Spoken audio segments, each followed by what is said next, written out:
Welcome back. I'm Cédric Notre-Dame, a researcher in bioinformatics. Today, I will introduce to you the sequence databases, the one containing basic genomic and protein information.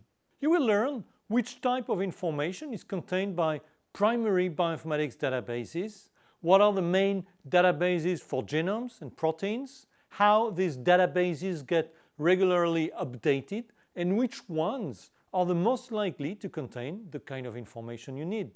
These databases are divided in two categories: the primary databases that contain experimentally established sequence data, and the secondary or derived databases that contain information extracted from the primary databases using computational analysis.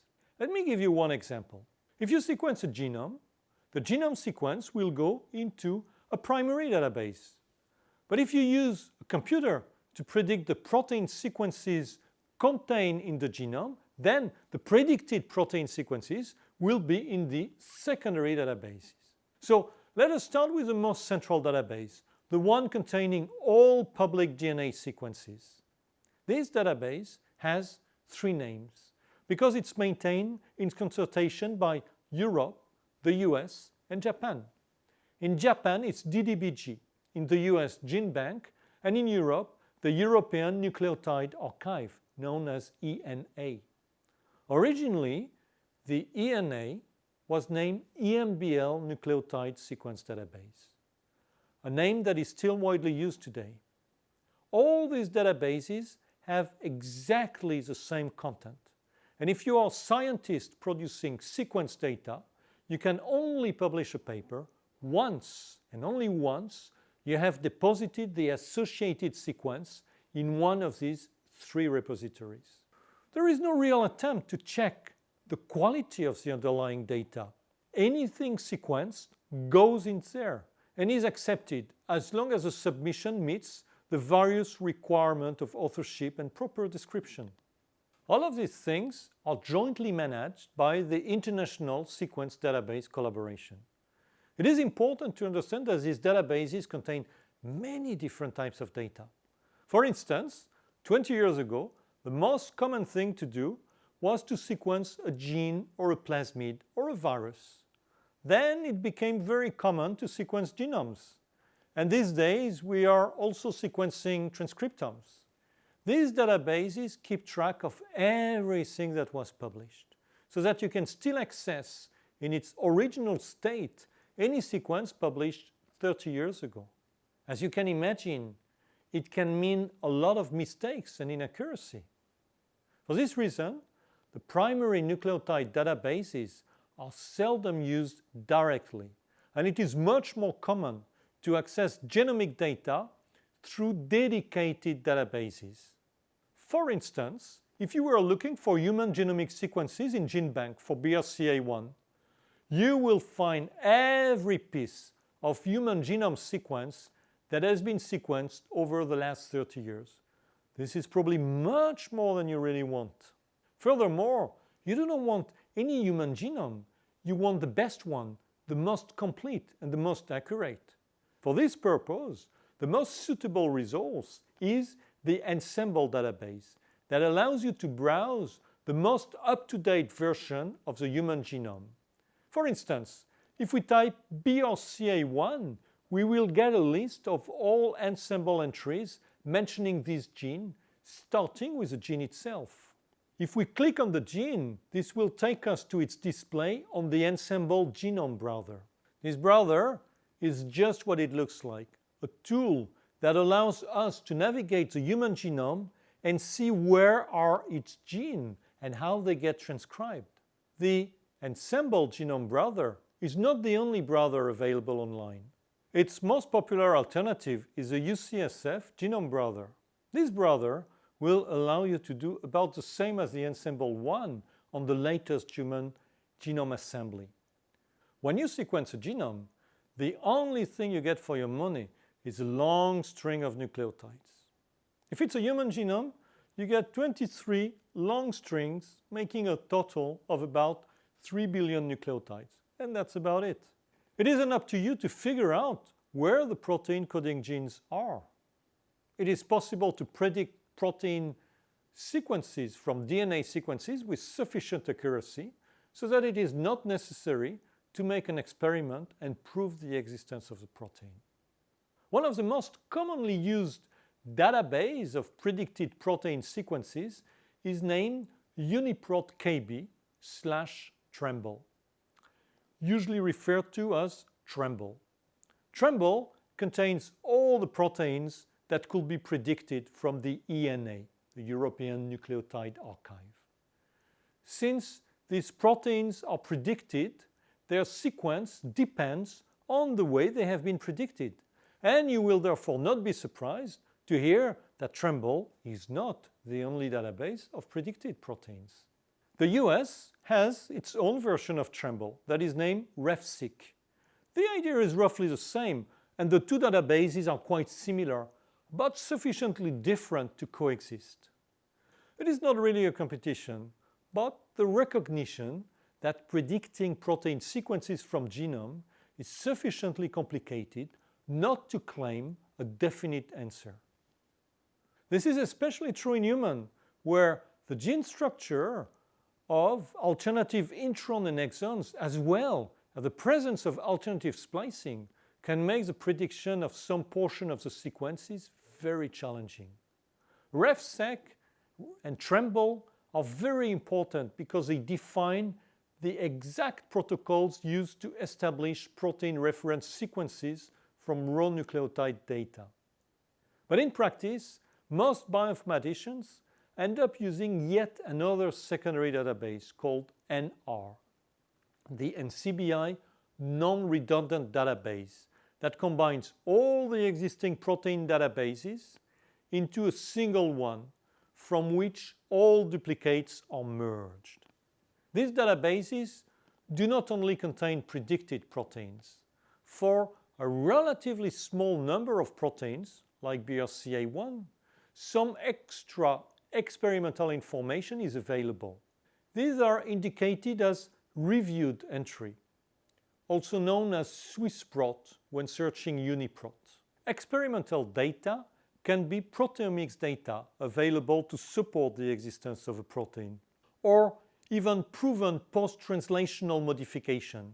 It can also be that transcriptomic data is available supporting the notion that the protein is expressed and therefore more likely to be transcribed. In an even smaller number of cases, the proteins have a known 3D structure, three-dimensional structure. And if you're very lucky, something may be experimentally known about their function. Experimental annotation available in a special UniProt-KB section is named UniProt-KB SwissProt. UniProt-KB SwissProt is a manually annotated, non-redundant protein sequence database. It combines information extracted from scientific literature and some computational analysis evaluated by specially trained biocurator.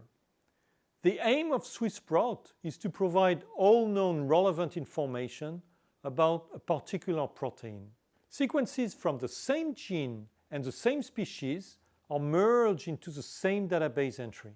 This is important because in humans, for instance, the process of alternative splicing makes it possible for a single gene to produce many alternative proteins.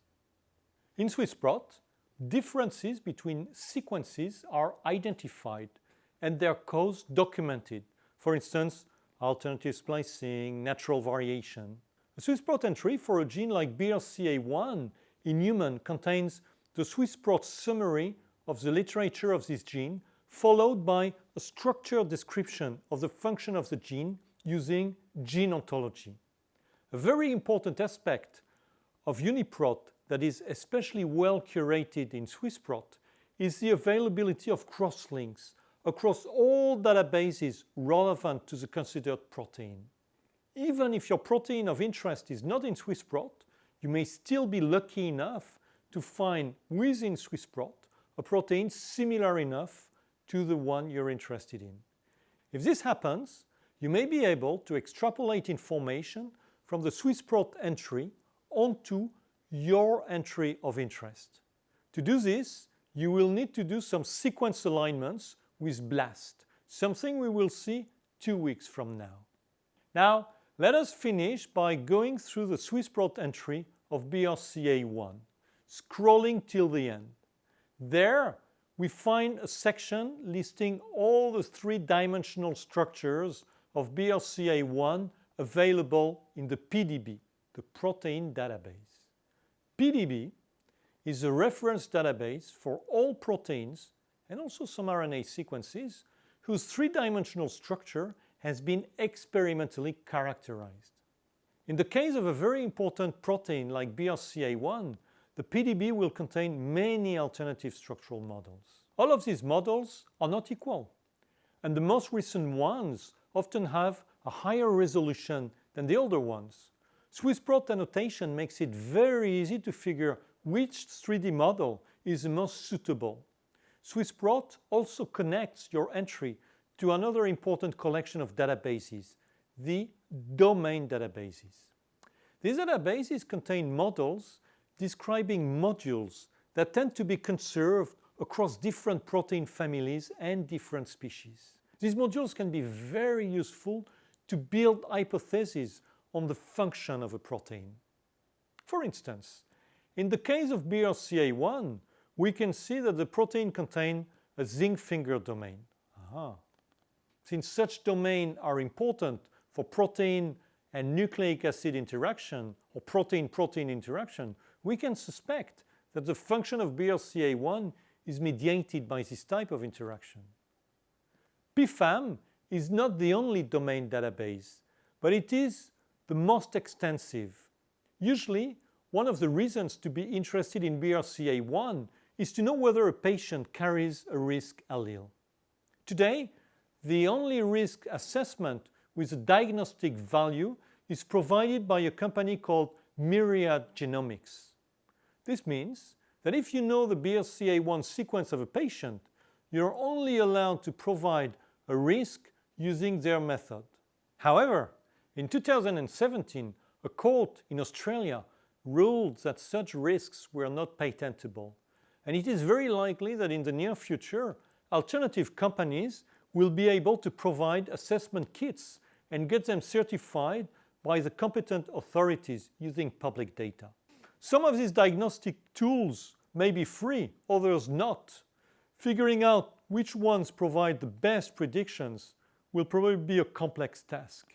Indeed, many variants of BRCA1 exist, and all these risk assessment methods will probably not be powered with the same data. For instance, if we look at the SwissProt section on variants, we see many publicly known variants, some of which are associated with higher cancer risks, like the one at position 1699 that corresponds to a mutation in which an arginine got mutated into a tryptophan. Given this information, it is not difficult to work out a risk model, and many public consortium are working on this. Of course, the accuracy of the model depends on how many mutations you have in your database. Myriad claims to have many more than in the public domain. But with massive sequencing going on across all hospitals in the world, often with public money, it is very likely that public databases will soon contain enough data for a very accurate risk assessment. We will wrap up this very short overview of bioinformatics databases with a few words on gene ontology. Gene ontology is a specific language that was developed to describe the function of biological molecules. As you can imagine, describing a protein function is not easy. First of all, a protein may have many different functions. It may bind calcium, phosphorylate other proteins, and do many other things we are not even aware of. Secondly, the low-level function of a protein tells us nothing about its high-level function. For instance, BRCA1 mediates the formation of PF lysine 6 polyubiquitin chains. This fact does not tell us anything about the central role of BRCA1 in DNA repair, It's like saying you were trained as a medic and saying that you work in a hospital in the emergency room, or as an oncologist, or as a consultant in medical trials. You will still be a medic, but these are very different jobs and uses of your low-level training. Both low and high-level information are useful and complementary. The same goes with proteins. Gene ontology is a structured language that makes it possible to precisely and unambiguously annotate every aspect of the function of a protein, while keeping track of all the experimental evidences supporting this annotation. This is about all we will say about databases this week. So to wrap it up, most proteins in databases have not been experimentally characterized. The SwissProt database contains some of the sequences having enough experimental information associated with. It is manually curated and will connect a given protein with all databases containing relevant information.